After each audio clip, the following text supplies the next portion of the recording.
Imagine a bank vault, right? Like a massive vault with a 10-foot thick solid steel door, laser tripwires, and, armed guards standing outside. Right, the kind of vault you see in a heist movie. Exactly.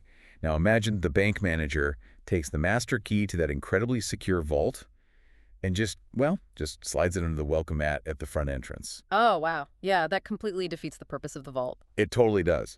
And Yeah. that is essentially what is happening when organizations rush to adopt cloud AI, like Microsoft 365 Copilot, without actually fixing their underlying identity security first. You're just handing the keys to an incredibly powerful AI assistant. Yeah, you're giving it the keys to your entire digital life. Mm-hmm. And if your security foundations are weak, you might as well be leaving that key under that for anyone to find. It is a terrifying thought, honestly. But it is the reality for a lot of companies right now because the technology is just advancing way faster than the security protocols keeping it in check. It really is.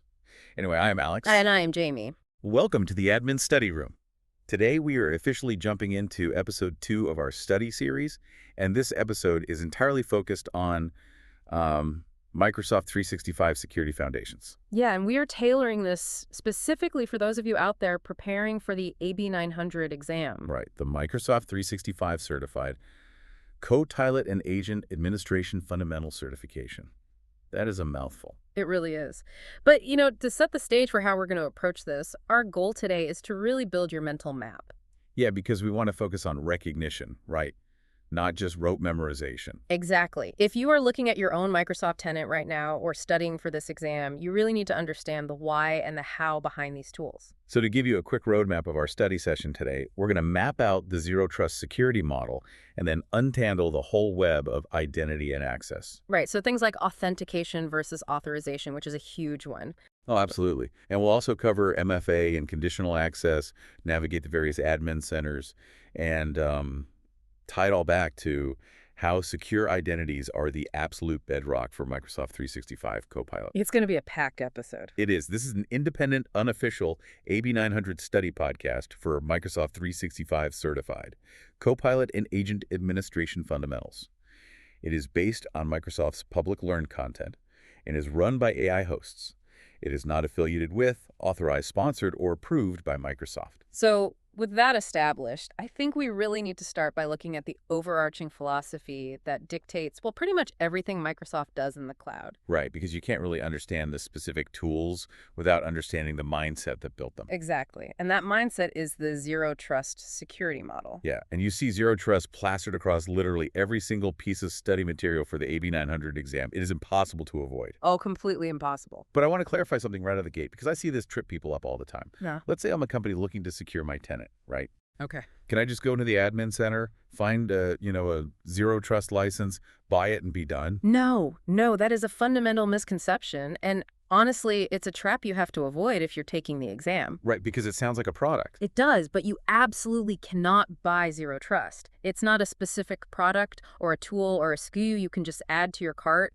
It is a security model. A mindset, basically. Exactly. It's an architectural mindset. You achieve Zero Trust by configuring a combination of different tools and policies. So it's a bit like a doctor telling you to adopt a healthy lifestyle. Oh, that's a good way to put it. Yeah, because you don't go to the pharmacy and buy a bottle of healthy lifestyle pills, right? You buy vegetables, you start working out, you prioritize sleep. Right. The individual actions facilitate the overall state of being healthy. Exactly.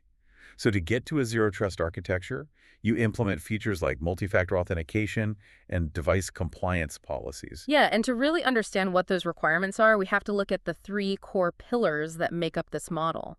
Okay, lay them out for us. They are: assume breach, verify explicitly, and use least privileged access. Okay, let's take those one by one, starting with assume breach. Now, from an operational standpoint, assuming breach sounds like an absolute nightmare. It does sound pretty bleak, yeah. Right. Because if you operate under the assumption that an attacker is already lurking in your systems or every device is infected, how do you allow anyone to actually get any work done? I know it sounds paralyzing, but it's actually deeply pragmatic. To understand why we have to assume breach, you have to look at what we are transitioning away from. You mean the old way of doing things? Right. Historically, organizations use what's known as the castle and moat security model. Ah, the classic corporate network. Exactly. The corporate office was the castle. The physical walls of the building and the network firewall, well, those constituted the moat. Okay. And the operating assumption back then was that anything outside the moat, like the public internet, was hostile. But anything inside the castle was just trusted by default. Because the logic was, hey, if you made it past the badge reader at the front desk, you must belong here. Precisely. If you plugged an Ethernet cable into a wall jack in the office, you were on the trusted internal network. You could basically move laterally with very little friction. But the modern workplace just doesn't look like that anymore. No, not at all. The perimeter has completely evaporated. I mean, people are working from airport lounges, local coffee shops, their kitchen tables. Yeah, and the apps aren't in a server room down the hall. They're hosted in cloud environments all over the place. Right, so there is no castle anymore, and there certainly isn't a moat. So assume breach basically means you stop trusting a request simply because of its origin. So just because an access request comes from a recognized corporate IP address, we don't automatically say, oh, they're in the building, let them into the finance server. Exactly. We assume that an attacker might have actually compromised a machine inside that building. Wow. Okay, so you just assume the bad actor is already inside. Yes. And because of that assumption, you segment your networks, you encrypt your data, and you constantly monitor for weird behavior. You don't just leave the internal doors wide open because the front door has a lock on it. Which flows perfectly into the second pillar, which is verify explicitly. I mean, if we are assuming a breach, we really have to verify every single request for access, right? We have to verify everything using every single available data point. Under the old model, verification basically just meant checking a username and a password. Right, which isn't enough anymore. Not even close. Under Zero Trust, verify explicitly means the system interrogates the entire context of the access request in real time. Interrogates, I like that word. What does that interrogation actually look like? What data points is it checking? Well, it looks at a multitude of signals. It starts with the user's identity. Are they using strong authentication? But then it goes way further. Like checking the device itself. Exactly. Is this a company-managed laptop, or is it some unmanaged personal tablet they bought online? What is the health of that device? So it's looking to see if the operating system is fully patched or if the antivirus is running. Yes. And it checks all of that before a single byte of application data is transmitted. It also looks at location and behavioral anomalies. What's a behavioral anomaly in this context? Well, for instance, did this user log in from their normal office in Chicago an hour ago, and now there is a sudden request using their credentials coming from an IP address in Eastern Europe? Right, which is physically impossible. Exactly. The system evaluates all of these signals explicitly to make a dynamic decision about whether to grant access, deny it, or, require more proof. That is a massive shift from just typing in a static password. And that brings us to the third pillar, which is use least privileged access. This one feels a bit more intuitive, honestly. It is intuitive. Give people the minimum permissions necessary to do their job. Right. But historically, that was super poorly executed, right? Well, terribly. It used to be so much easier for a help desk technician to just give a user broad read and write access to an entire server. Just to avoid spending an hour configuring highly specific folder-level permissions. Exactly. It was the old, just make them a local admin so the software works workaround. Yeah, I've seen that so many times. But under Zero Trust, least privileged access is strictly enforced to limit what we call the blast radius. Right. If a user only needs to read a specific quarterly report, you don't give them edit rights, and you certainly don't give them access to the entire finance directory. Because if that user's account gets compromised, the attacker only gets read access to that one report. They don't get the keys to the entire financial system. Exactly. You are actively containing the potential damage. And as we will discuss later when we get into privileged identity management, least privilege isn't just about limiting what someone can access, it's also about limiting when they can access it. Oh, that's a great point. Time-bound access is huge. Yeah. So just to lock this conceptual model in for our listeners, Zero Trust is the strategy. You assume your network is already compromised, you explicitly verify every single request using every signal available, and you strictly limit access to only what is necessary to perform a specific task. That is the perfect mini recap. That's the foundation.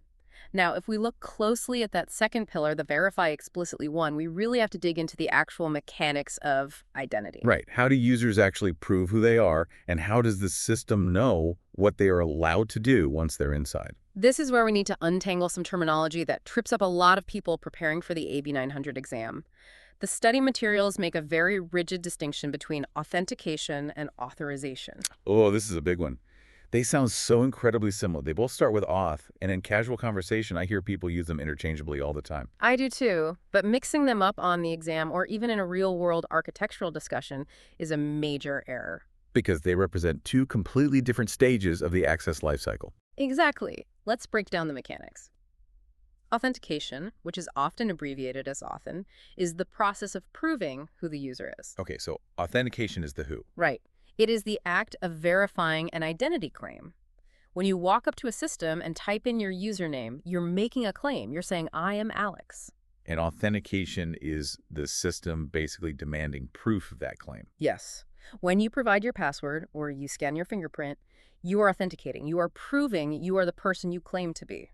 Okay, so if authentication is entirely focused on the who, then what exactly is authorization? Authorization, which is often called auth-z, is the step that occurs immediately after successful authentication. Ah, so it's a sequence. Exactly. Once the system has verified who you are, authorization is the process of determining what you are actually allowed to access and what actions you are permitted to take.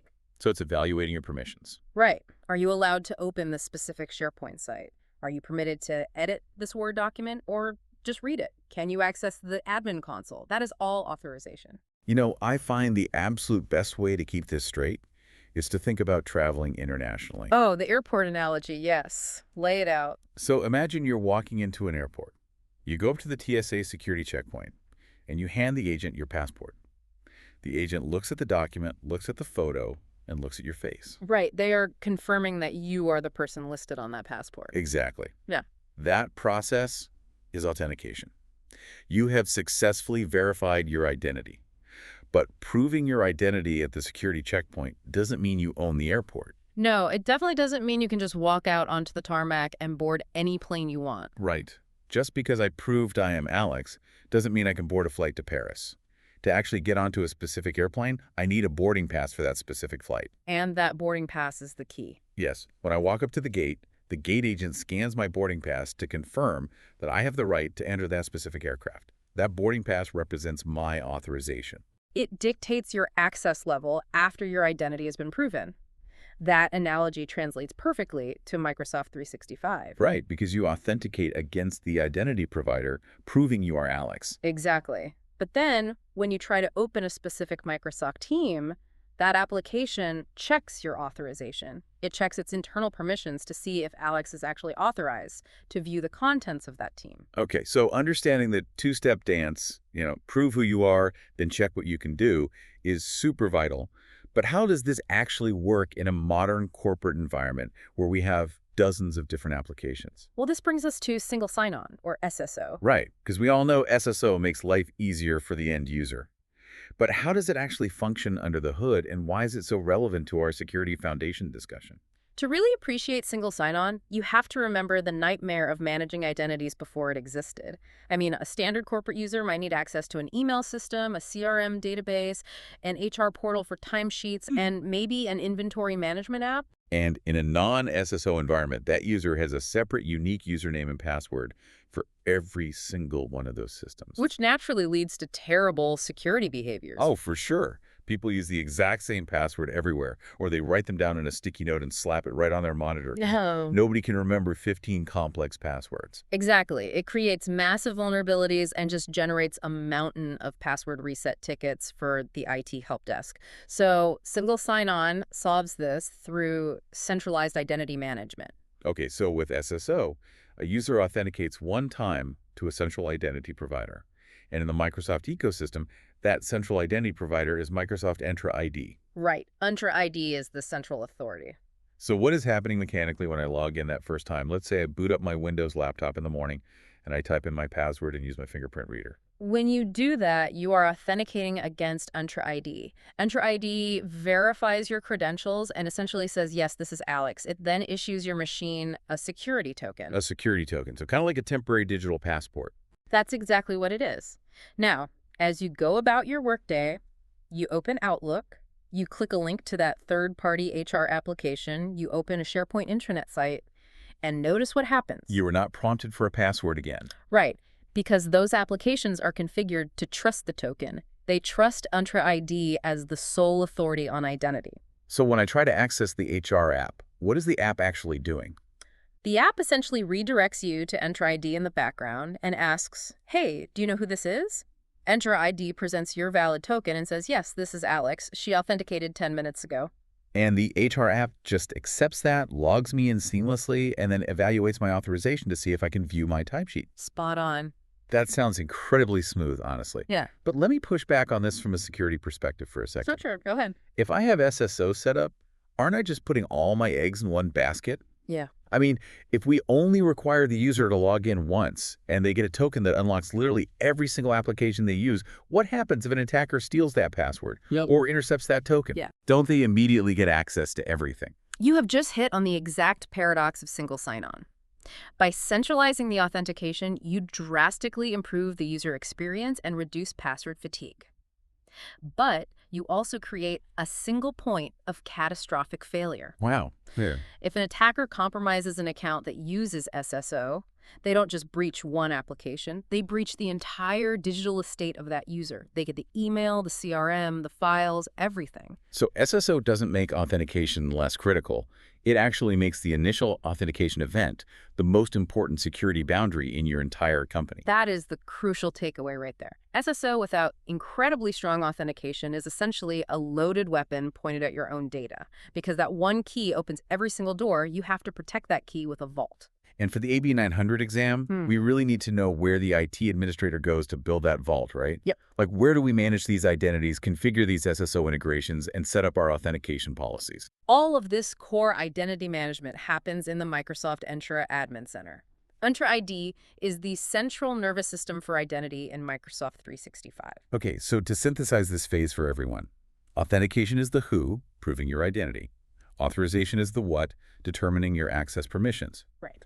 And single sign-on relies on a central identity provider like Entra ID to issue tokens, allowing users to authenticate once and seamlessly access multiple apps. Perfect summary. Yeah. And because SSO makes that initial login so powerful, we absolutely have to make sure that initial login is bulletproof. Which brings us perfectly to the mechanics of how we actually bulletproof that login.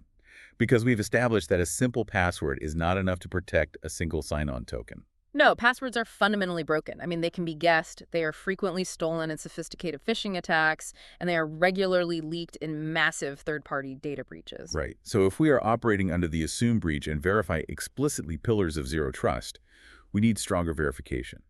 And that means multi-factor authentication or MFA.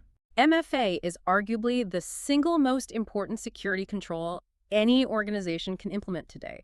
It changes the equation entirely. Because it requires more than just a password. Exactly.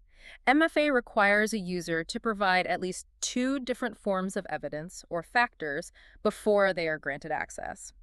If an attacker steals your password, but you have MFA enabled, the attacker is blocked because they only have one piece of the puzzle. Let's really break down what these factors are, because it is important for the exam to understand the different categories of evidence. They generally fall into 3 buckets, right? Something you know, something you have, and something you are. That is the classic triad of authentication factors. Something you know is knowledge-based. It is a secret that resides in your brain, like your traditional password, or a PIM code that you memorized. Okay, and something you have refers to physical possession. Exactly. It is an object in your physical control. The most common example today is a trusted smartphone with an app like Microsoft Authenticator installed on it. Right, where the system sends a push notification to that specific phone, and you have to physically tap approve. Yes. Another example of something you have is a physical security key, like a USB YubiKey, that you have to actually plug into the computer and physically touch. And then the third factor, something you are, gets into biometrics, right? Right. Something you are is inherent to your physical being. A fingerprint scan, a retina scan, or facial recognition through a system like Windows. Hello.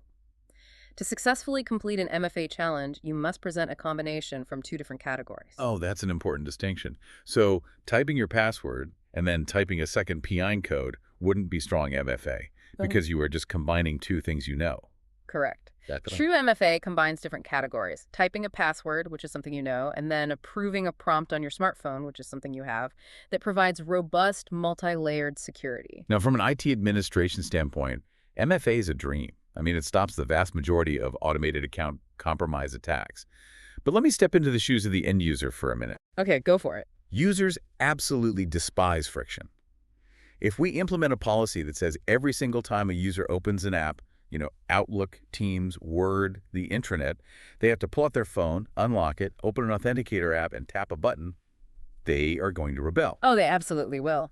Right. If we prompt them 30 times a day, productivity will plummet, and users will actively look for ways to bypass the security. That is a very real operational concern. In the early days of MFA, prompt fatigue was a massive issue.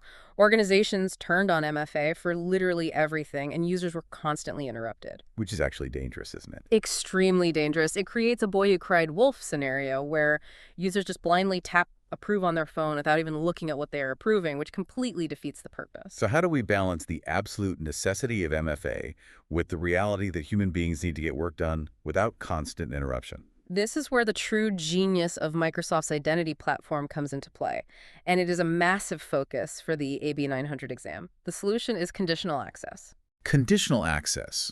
Let's dig deep into this because I often hear people use the terms MFA and conditional access interchangeably, and that is a critical error. It is a massive error. Think of it this way. MFA is an action. It is the mechanism of providing a fingerprint or tapping a phone. Okay. Conditional access, on the other hand, is the rule engine.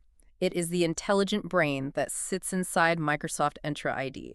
It's the security guard standing at the door deciding whether or not it's actually necessary to ask you for your ID. So conditional access uses MFA as one of its tools, but it is not MFA itself. Exactly. How does the security guard make its decisions, though? You mentioned earlier that Zero Trust evaluates signals. How does conditional access process these signals? Conditional access operates on an if-then logic, driven by real-time signal processing. Whenever an authentication request hits Entra ID, conditional access gathers all the surrounding context, the signals. What kind of context are we talking about here? It looks at the user. Is this the CEO who has highly sensitive access, or a frontline worker? It looks at the location. Is the request coming from a known, trusted corporate IP address? Or is it coming from an anonymous VPN endpoint in a foreign country? And it looks at the device, right? Yes. Is this the user's company-issued, deeply managed laptop with all the latest security patches? Or is it a personal, unmanaged tablet they just bought? It even looks at the application being requested. Is it just the cafeteria menu, or is it the sensitive payroll system? And doesn't just look at static data. It uses Microsoft's threat intelligence, too. Absolutely. This is where it gets incredibly powerful. It calculates real-time risk. Microsoft processes trillions of security signals every day, and conditional access leverages that intelligence to identify anomalies. Like impossible travel. Yes, impossible travel is a classic example. If Alex logged in from an IP address in New York at 9:00 a.m., and then a login request with Alex's credentials comes from an IP address in Tokyo at 9:01 a.m., well, the laws of physics dictate that is impossible. Right, so the system flags that sign-in as high risk immediately. Exactly. So it gathers all these signals, identity, location, device health, risk level, and then it evaluates those signals against the policies the IT administrator has built. And then it makes a decision. Yes. Generally, it will make one of three decisions: allow access, block access, or require controls. Let's play out a scenario to make this really concrete for our listeners. Yeah. Let's take a standard Tuesday morning. I walk into the corporate office, I sit down at my desk, I open my company-issued, fully updated laptop, and I try to access my email. In that scenario, conditional access gathers the signals. It sees a known user. It sees a highly trusted, compliant device. It sees a familiar corporate IP address. It assesses the risk as virtually zero. Okay, so what's the decision? The policy evaluates this and says, allow access. You are let right into your email without a single MFA prompt. It is a completely frictionless experience. You just get to work. Fantastic. Now let's change the scenario. Let's say I am on vacation in a country I have never visited before. I decide I need to check something urgently, so I go down to the hotel business center, sit down at a public computer, and try to log into the corporate finance SharePoint site. Instantly, conditional access sees the red flags. The signals are completely different. Unfamiliar location, yes. Unmanaged, unknown device, yes. High-value application being requested, yes. So the risk goes way up. Exactly. The system calculates this as an elevated risk scenario. The policy evaluates this and makes a different decision. It doesn't block you outright because it might actually be you on vacation. Instead, it decides to require controls. And this is where it calls upon MFA. Precisely. The policy halts the login and says, before I give you a token to access SharePoint, you must pass an MFA challenge. Your phone buzzes with an authenticator prompt. If it is genuinely you sitting in that hotel, you tap approve, pass the challenge, and get your data.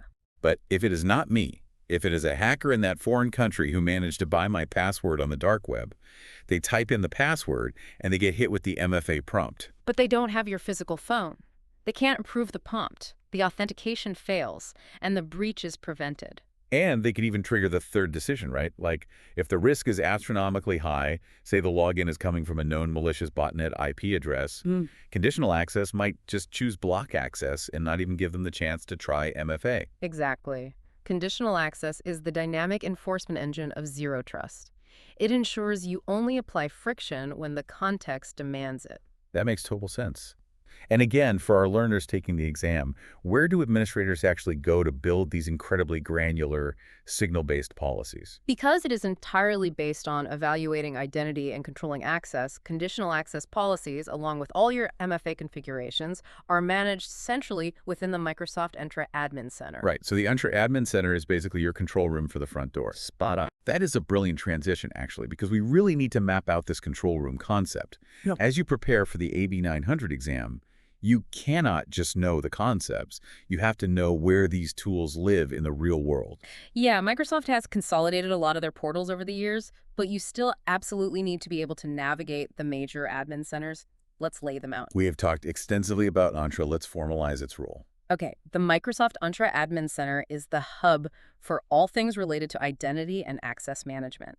If a task involves securing a user sign-in, managing their credentials, configuring MFA, building those complex conditional access policies we just discussed, or setting up single sign-on integrations, you are working at Entra. Okay, so Entra is the gatekeeper. Yes. But what if I am an IT admin and I just need to do routine operational tasks? What if I need to purchase a new batch of Microsoft 365 Copilot licenses or assign one of those licenses to a new employee, reset a password, or create a new Microsoft team for a marketing project? I wouldn't do that in Entra, right?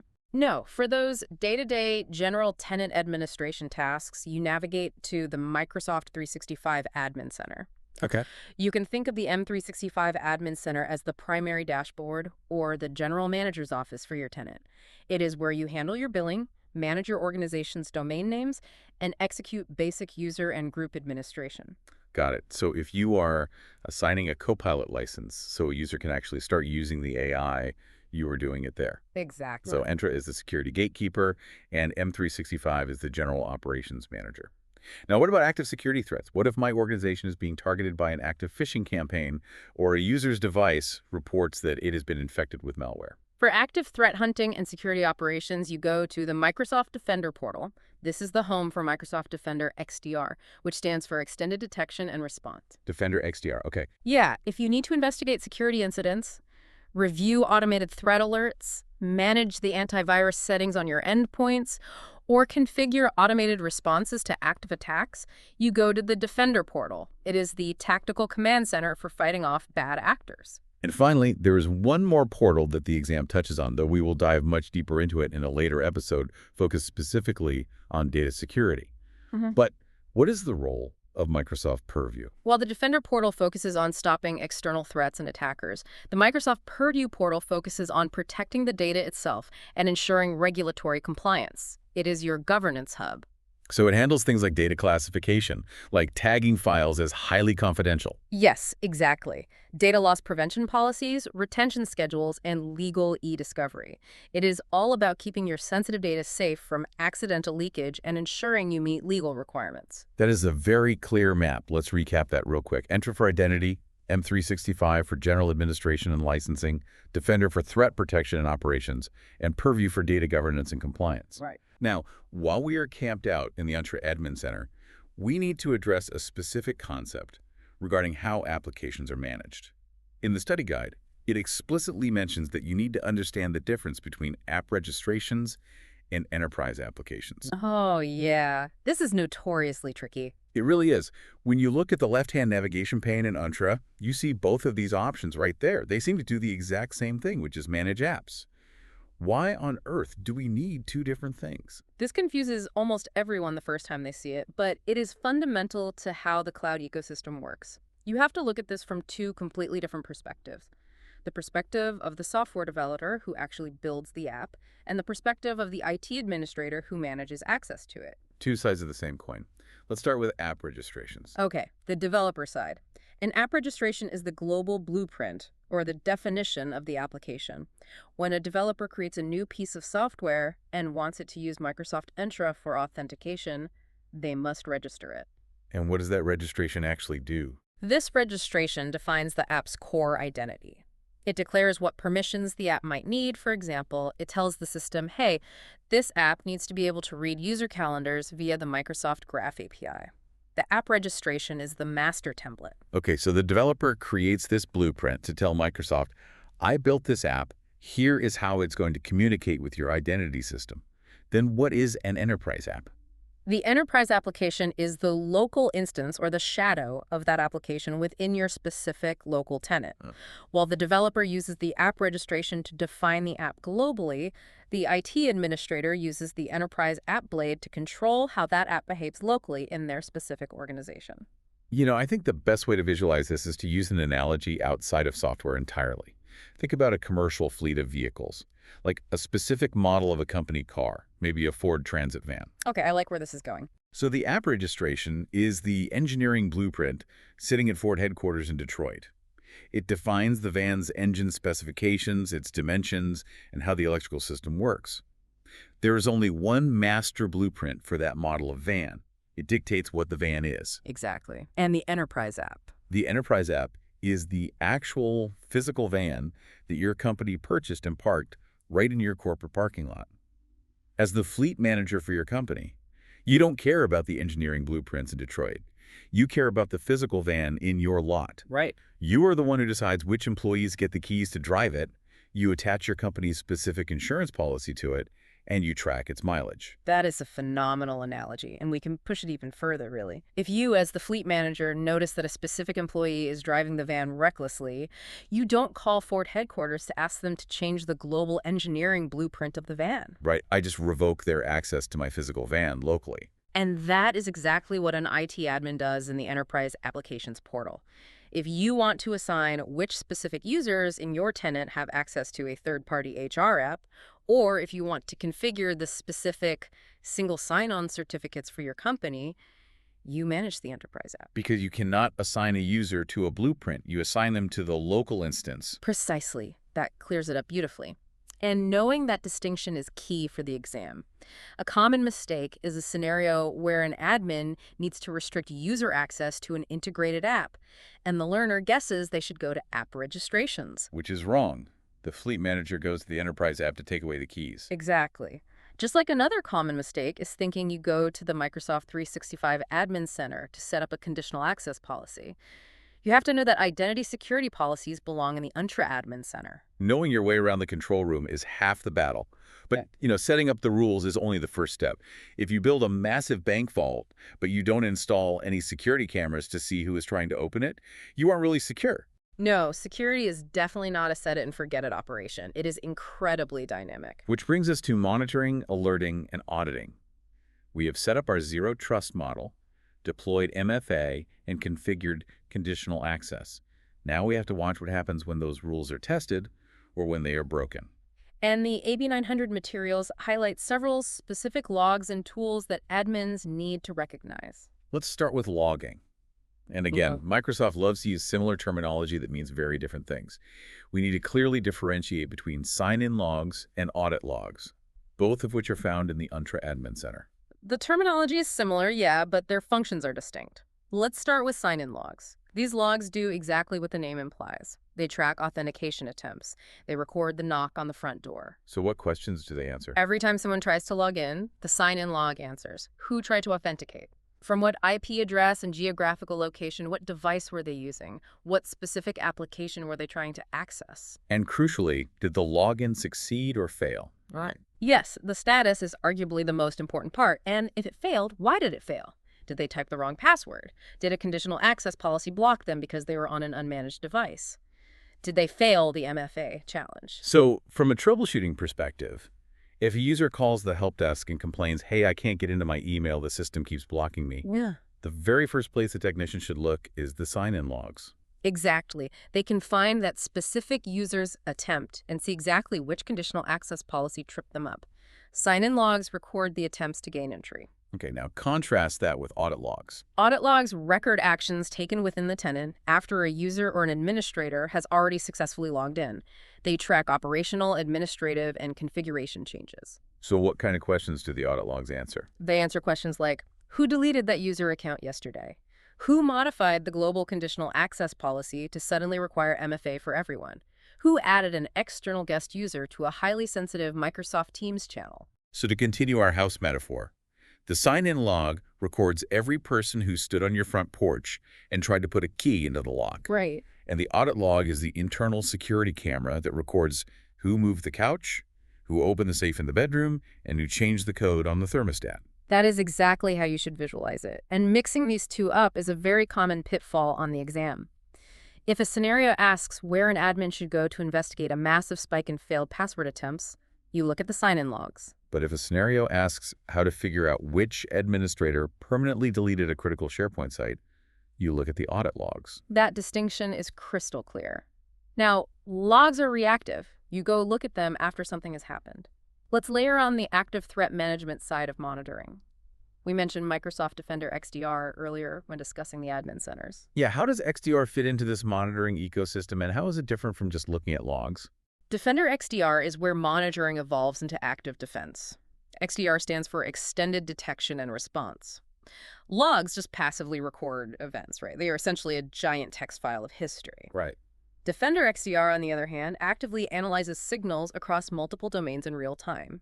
It looks across your endpoints, your identities, your emails, and your cloud applications simultaneously. So it is actively hunting for patterns of malicious activity. Yes. It doesn't just show you a log entry, it generates alerts when it spots suspicious behavior. Right. But its true power is in correlation. It takes dozens of individual alerts that might seem completely unrelated and automatically stitches them together into a comprehensive, high-severity incident. Let's walk through an attack chain to illustrate how XDR does this correlation, because this is where the magic really happens. Let's say an attacker targets an organization. They start by sending a highly sophisticated phishing email to one of our users. Okay, the attack begins. Defender for Office 365, which is part of the XDR suite, might flag that email as suspicious, generating an alert in the email domain. But let's say the user clicks the link anyway and types in their password. Oh no. So the attacker now has the password. They immediately go to a web browser and try to brute force the account, trying to guess the MFA prompt over and over. Right. Those dozens of failed MFA attempts are recorded in the Entra sign-in logs.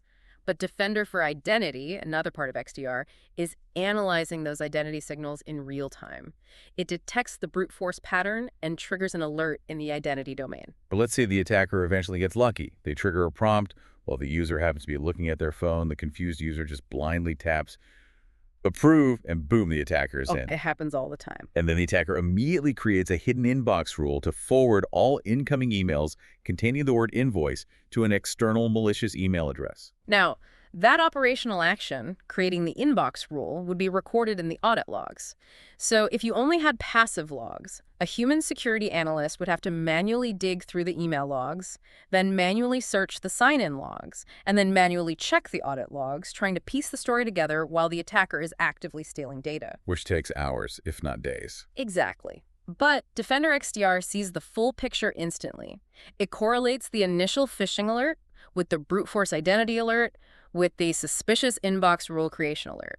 It combines them into a single incident in the Defender portal. So it gives the security analyst the entire narrative of the attack on one screen, like user received phishing email, then user credentials compromised, then attacker bypassed MFA, then attacker established persistence via inbox rule. Yes, and because it is extended detection and response, it can take action automatically. Really, like what kind of action? Yeah. Well, Based on your configurations, XDR could automatically disable that compromised user account and isolate their laptop from the network the moment it correlates those signals. It can stop the attack in its tracks before the human analyst even finishes their coffee. That perfectly illustrates the difference between passive logging and an active extended detection and response system. Now, there is one more monitoring tool mentioned in the security foundations, and it's much more proactive. What is our Identity Secure Score? Identity Secure Score is a fantastic proactive feature located within the Microsoft Entra Admin Center. It is essentially a measurable dashboard that assesses your organization's current identity security posture. Microsoft constantly analyzes your specific tenant configurations and compares them against their recommended best practices. So it looks at what you have turned on and what you haven't. Exactly. It then gives you a score, a percentage, representing how secure your identities are compared to the ideal state. It gamifies security improvements. It gives IT administrators a clear numerical target to report to management. Like, we were at 30% secure last month, we're at 55% this month. It does provide great reporting metrics, but its true value is that it provides highly actionable recommendations. It doesn't just say, hey, your score is low. It gives you a prioritized checklist. What kind of recommendations? It will say things like, if you require MFA for all administrative roles, your score will increase by 10 points. Or if you block legacy authentication protocols, your score will increase by 5 points. It helps IT teams prioritize which security controls they should implement next to get the biggest impact for their effort. It basically builds your security roadmap for you. That is an incredibly useful tool for planning. Yeah. So we have covered a massive amount of ground regarding how we secure general users, how we control their access, and how we monitor the environment for threats. But there is a specific subset of users that represent the highest possible risk to any organization. And honestly, if we don't secure them, everything we just talked about is useless. We have to talk about the administrators, the people with the keys to the kingdom. Exactly. We need to talk about privileged access. So we've locked down the everyday users beautifully. But that leaves a gaping hole. The people who manage those locks. Right. If an attacker bypasses a standard user, they might get access to a single SharePoint site or a user's inbox. But if an attacker bypasses a global administrator, they get the whole company. They could delete backups, download the entire corporate directory, and lock every single employee out of the system. The blast radius is total destruction, which is why how we handle administrative access is critical to the zero trust model. In the past, it was very common practice to assign a user the global administrator role, and they just had that role permanently. 24 hours a day, 7 days a week, 365 days a year. Exactly. We call that standing admin access. Standing access, meaning the access is always standing by, ready to be used. Yes. And under the zero trust model, standing access is considered a massive, unacceptable vulnerability. Let me push back on this from the perspective of an IT director for a second. I am responsible for the entire infrastructure. I am the one who gets called when the servers go down. Shouldn't my account just be a global admin all the time? What if there is a catastrophic emergency at 3:07 a.m. on a Sunday? I need to be able to log in and fix it instantly without jumping through bureaucratic hoops to get permission to do my job. That is the traditional operational argument for standing access, for sure. Right. But let's look at the mathematical risk. If your account has standing global admin access, it means those privileges are attached to your account every time you check your email, every time you browse the web, every time you click a link in a Teams chat. Oh, I see where this is going. If you fall victim to a sophisticated spear phishing attack on a random Tuesday afternoon while you are doing standard, non-administrative work, the attacker instantly gains permanent global admin access to the entire organization. You are carrying the master key to the bank vault while you are out grocery shopping. Okay, when you put it like that, it is terrifying. So, if standing access is a mistake, what is the zero trust solution? How do admins do their jobs without creating that continuous vulnerability? The solution is a feature called Privileged Identity Management, or PIM. PIM is a core component of Microsoft Entra, and its entire purpose is to replace standing access with just-in-time privileged role activation. Just-in-time access. How does that workflow actually look for our hypothetical IT director who needs to do their job? Walk me through the mechanics of PM. Okay, so with PM implemented, the IT director logs into their machine every day with a standard unprivileged user account. They use this standard account to read their email, attend Teams meetings, and browse the internet. If they accidentally click a phishing link and their account is compromised, the attacker only gets a standard user account. They cannot destroy the tenant. But the IT director needs to do admin work eventually. Let's say they need to modify a conditional access policy. When they actually need to perform that global administrative task, they go into the Entra Admin Center, navigate to the Privileged Identity Management blade, and formally request to activate their global admin role. So they have to essentially check out the power. What happens when they click that activate button? The system does not just hand over the keys, it forces them through a verification workflow. PIM will almost certainly force an immediate MFA prompt to verify that the person requesting the activation is genuinely the IT director and not a compromised session. And what else might it require? It might require them to type in a business justification, like linking to a specific IT service ticket number. It can even be configured to require manual approval from another senior administrator before the role is actually granted. Okay, so they pass the MFA, they provide the ticket number, they get approved, they become a global admin. But for how long? This is the crucial part of just-in-time access. The role is granted for a specific temporary duration. The administrator might request the role for exactly 2 hours. And when those 2 hours are up? The rights automatically expire. The system silently revokes the global admin privileges, and the IT director reverts back to a standard, unprivileged user. The master keys to the kingdom vanish. That drastically reduces the window of opportunity for an attacker. Exactly. If an attacker breaches the account 4 hours later, they find an account with no power. It is the ultimate implementation of the least privileged access pillar we discussed at the very beginning. You only have the privilege precisely when you need it, for exactly as long as you need it, and not a second longer. That is a phenomenal system. It completely shifts the risk profile of an organization. Now, as we bring all of these concepts together, we need to make the ultimate connection for the AB-900 exam. Right, because this certification is about Copilot and agent administration. Exactly. We have just spent a ton of time deep diving into zero trust, authentication mechanics, authorization, SSO, conditional access, Defender XDR, and PIM. Why does an exam focused on an AI assistant care so deeply about this infrastructure? Why is this the foundation? It is arguably the most important conceptual takeaway of the entire certification journey.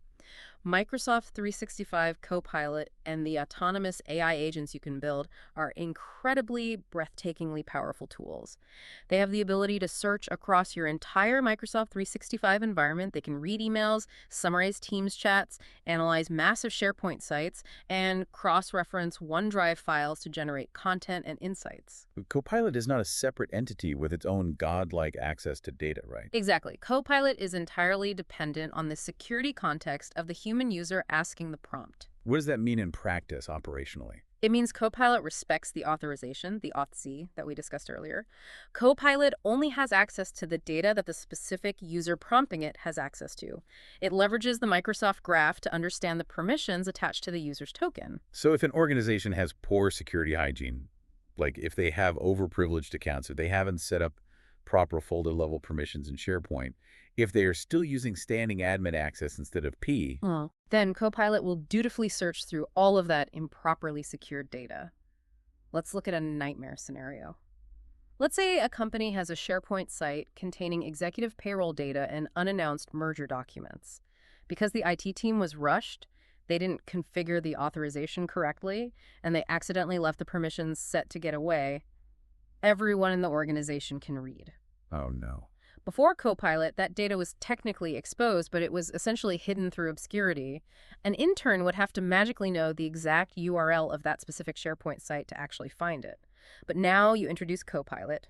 That same intern opens Copilot and types, summarize the upcoming merger, and list the salaries of the executives involved. And because Copilot checks the intern's authorization, sees that they technically have read access to that site, it fetches the data instantly. Exactly. Copilot acts as a highly efficient, incredibly fast search engine to find data that the user shouldn't actually see.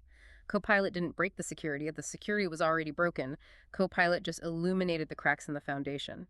The AI is only as secure as the identities and permissions underlying it. Right. If you deploy Copilot into an environment without a solid zero-trust architecture, without strong authentication, strict authorization, and monitored activity, you are inviting a data exposure disaster. Secure identities, least privilege, and robust monitoring are the absolute prerequisites for a safe Copilot rollout. That makes the stakes so much clearer. Security foundations aren't just IT housekeeping chores you do when you have free time. They are the required groundwork for implementing advanced AI safely. They absolutely are. Let's synthesize the journey we've taken today. We started with the philosophy. Zero trust is the necessary mindset of assuming breach, explicitly verifying every signal, and enforcing least privilege to reduce the blast radius. We moved into the Microsoft Entra Admin Center, which serves as the command center for your organization's identity. Right, and there we explored the mechanics of authentication, proving who you are, and authorization, determining what you can do. We unpacked how single sign-on improves the user experience, but makes that initial login a critical vulnerability, which requires multi-factor authentication. And we explored how conditional access acts as the intelligent brain, evaluating risk signals to apply MFA only when necessary, balancing security with productivity. We navigated the admin centers, Entra for identity, M365 for general management, Defender for threat operations, and Purview for data governance. We also clarified the difference between an app registration acting as the developer's blueprint and an enterprise app serving as the admin's local instance to manage access. We looked at the necessity of visibility, using sign-in logs to track authentication attempts, audit logs to track tenant changes, and Defender XDR to actively correlate those signals into actionable threat incidents. We discussed using the Identity Secure Score to proactively map out improvements. And finally, we locked down the administrators with privileged identity management, replacing dangerous standing access with just-in-time temporary privileges. All of this ensures that when Copilot goes to work, it operates within a tightly controlled, secure perimeter. It is a massive amount of conceptual architecture, but understanding how these pieces interlock is what will make you successful, not just on the exam, but in a real-world deployment. As we wrap up this session, Jamie, I want to leave the listener with a thought about where this is all heading. We have spent this entire episode analyzing how to authenticate and authorize human users. But the technology is evolving so rapidly. Where do you see the next big challenge in this space? Well, as AI agents become more autonomous, they won't just be summarizing data while you watch. They will start executing complex, multi-step tasks across different systems on our behalf, completely in the background. Think about an AI agent that is instructed to monitor an inbox, extract invoice data, log into an external financial system, and authorize a payment. Oh, yeah. When an AI agent, not a human sitting at a keyboard, requests access to that sensitive financial system, how will the system verify it explicitly? How does conditional access evaluate the location or the device health of a cloud-based AI? The foundational identity concepts we learned today will have to adapt and stretch to secure not just human identities, but the non-human autonomous identities working on our behalf. That is a fascinating and honestly slightly daunting puzzle for the industry to solve. The landscape is definitely shifting beneath our feet. Thank you for joining us in the study room today. This episode is a study aid, not official exam guidance. Always verify important details against the latest Microsoft documentation.